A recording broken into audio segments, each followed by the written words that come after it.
I followed him borrowing money. He asked me to borrow money. I borrowed money in my school. They are still there. The debt of the money I borrowed, I'm still paying it till date. The money I borrowed is this pastor now that is helping me now to foot those bills. I borrowed money for his sake, his children's school fees that have heaped like this.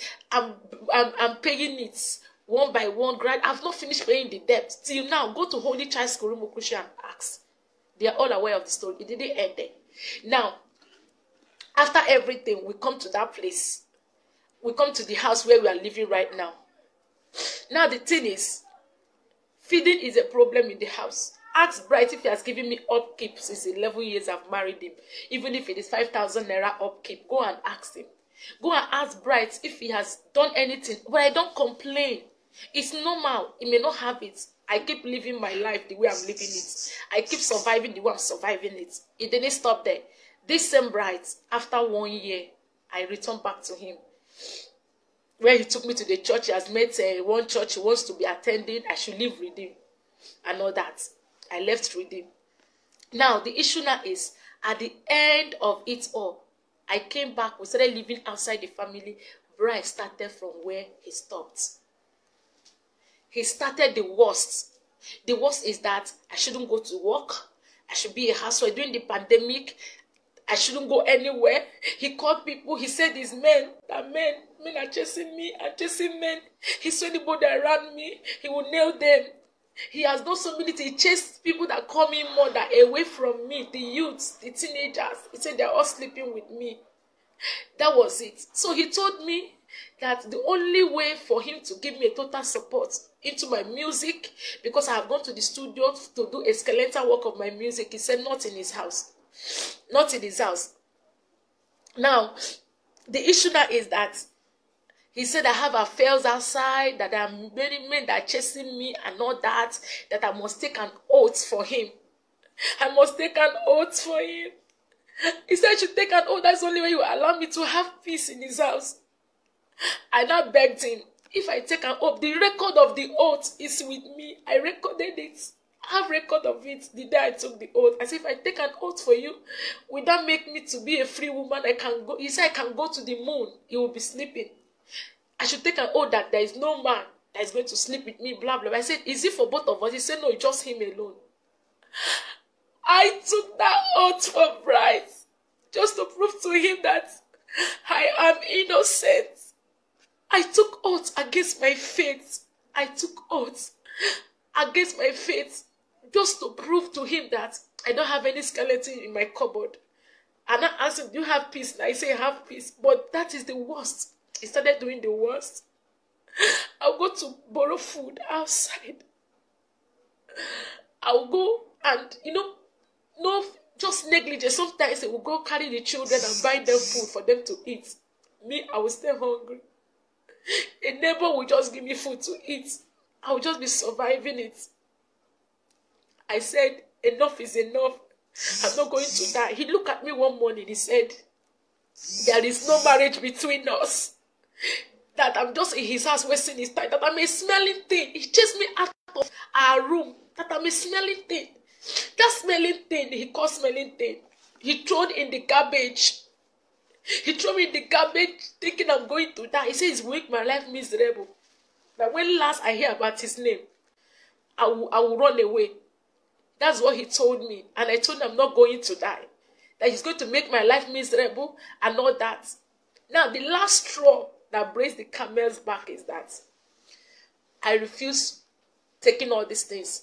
He told me vividly that number one, he's going to put acid in my cream. I don't want to bring my children into this, because even my children became scared and they were crying. My son will embrace me. My son of 4 years will embrace me and say, Mommy, don't worry, I will take care of you. He abused me before my children. I don't talk. He called me a weak woman. And you came on social media to tarnish an innocent man's image. You came on social media bright. You've done your worst. You want to get fame. You bent to your knee that you're going to destroy me. But let me tell you, this is my rising moment. You bent on your knees that over your dead body, will you see me standing right and fulfilling my destiny? You throw me in the garbage, but the seed you throw in the garbage find a means of growing and becoming something. I decided to leave his house. How? When I left his house, one day he just locked me up and said, I'm not going for church program. That night, he locked the door and put the key in his pocket before my kids. I said, it has gone to the extent that you start locking me and walking away. So anything can happen to me. If there is a fire outbreak, I can't escape anywhere. He told me that the children I'm even talking about, it's not when I'm alive to see them, I will start talking about them. When I'm alive, that when I'm dead, I'm rubbish, he move on with his life. Then highest is money. My people don't talk and all that. He locked me up. I packed my things before his eyes. I said, Bright, it is over. Bright, it is over. I'm not going to do this anymore. This is the last straw that will break the camel's back.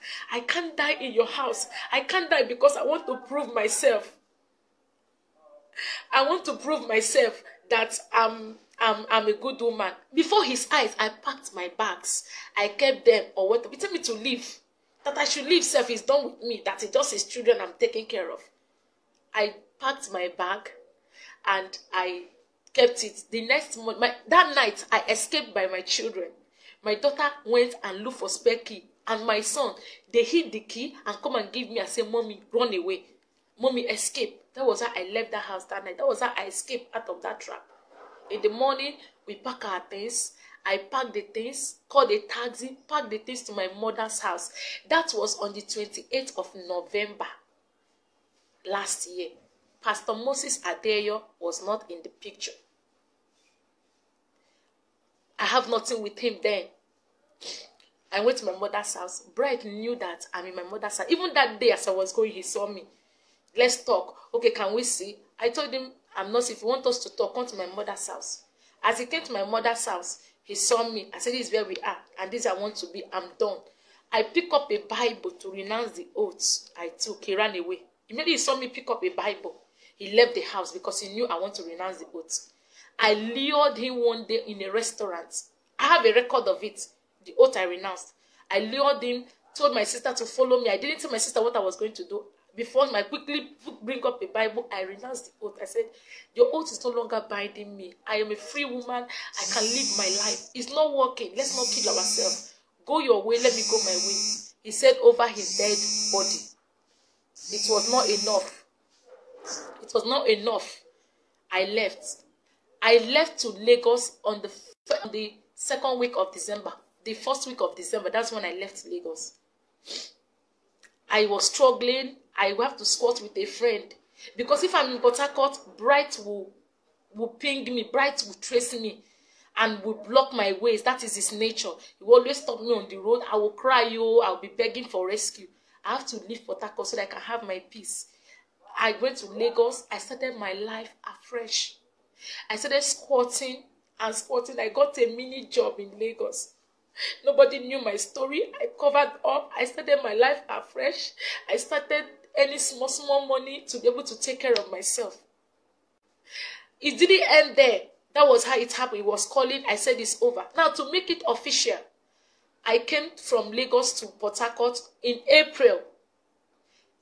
He said I left his house in 7 months and I ran and lived with Pastor Moses Adeeyo. I've been in Lagos all this while. I came in April to my village. I went to my people and told them what has been going on. They shouted. I've been going through all this. I refused telling them. They invited Bright. The king of my community invited Bright and his father. He called his father. His father refused answering him. His father did not respond because they all know the story. Bright came with his friend. They told him to go and bring his father. He didn't bring his father. We had an agreement. We went to my house. My uncles, my father, the people that gave me anti-marriage sat. And I held my view. I opened my mouth and told them what has been happening. They all lamented. Even the friend he came with was shocked that he didn't tell him to this extent. Bright, they asked me if it is true. He said, yes, what I said was true. They said, but you never come to tell us that our doctor is not with you. You just seal it up all this while. But he said he doesn't know where I am, that I ran out of his house without his notice. He has been begging. Now, they asked me what I want. I told them that the marriage is over. I'm no longer interested. I want to move on and live my life. I'm no more interested. I have tried. This is the 4th time now. I can't be running and be coming back. I can't be running and coming back. That was how they said, okay, since you've decided to marry, we will not force you. Bright, our daughter says she's no longer interested. Whatever you've paid, they brought out the ledger, the family ledger, where they put down anything that has been done or that has been paid, bride price. They check it and they found out that Bright did not pay bride price. And I can remember vividly, before I returned after the 1 year, my uncle called him and said, you've not paid, we'll check in the list. There was no specific money. Come and do it. He just ignored it, that he has married. Because the dowry is what they're supposed to refund him.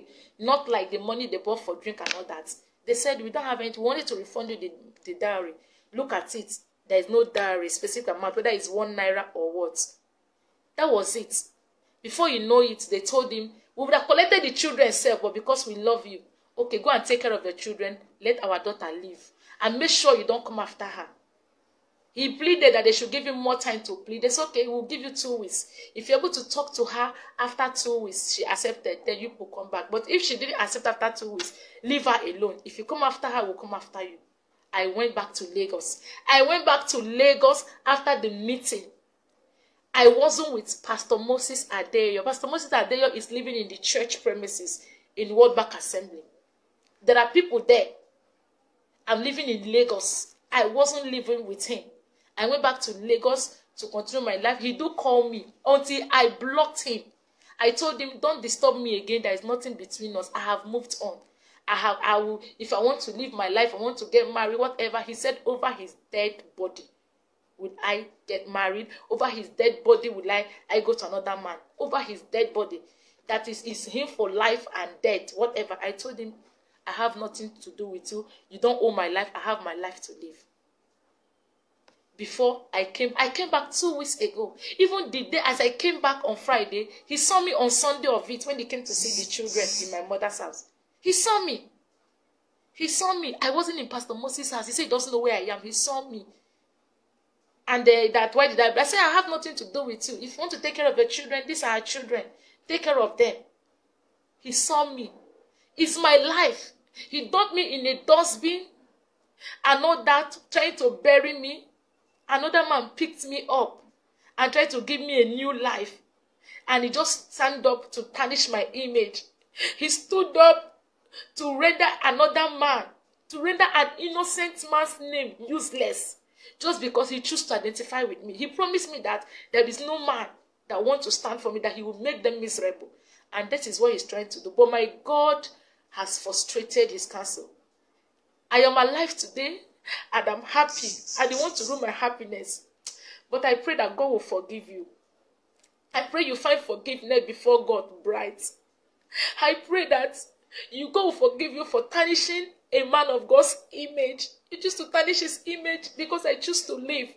You want to dump me in the ground and I refuse. Now there are so many women out there who are dying like this. And because of what the society will say, they choose to die. If I have died in Bright's house, people will say, why didn't you talk? There are women that are dying. Why didn't you live? I choose to live. And I choose to find a new life and start a new life. And I've committed the worst crime. Because I refused to die in Bright's house. I refused to go through the same pain and torture. My children are going through so much emotional torture now because of his attitude and things he has done to them. But I don't want to put them in the picture. I didn't do this for you to believe me. I don't need your belief. I don't need your opinion. I don't need your support. But the same way you guys carry evil news to go viral in the social media, I want you to tell the world that I'm a woman that has strived to survive out of this storm for 11 good years. He knows 11 years of pain, 11 years of torture, 11 years of disgrace and humiliation, 11 years of pain, 11 years of crying at night. He will come back anytime, any day. I'll open the door for him. He will abuse me and call me a useless woman. All these things happen. Now the thing is, I choose to marry. I have the right to marry whosoever I want to. If I found